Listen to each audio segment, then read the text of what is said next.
Lá vai. Bora seguir nossa viagem. Sai daqui só vou. Rumo ao deserto dos escravos.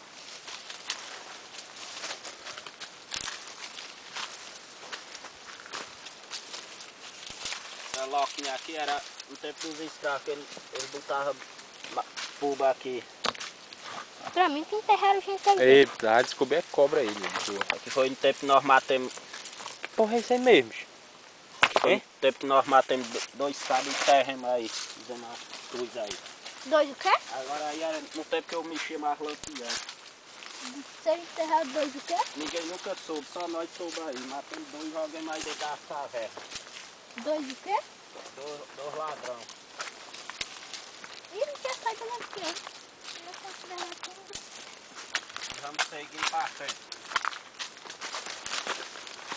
E só nós podíamos comandar aqui. Quem?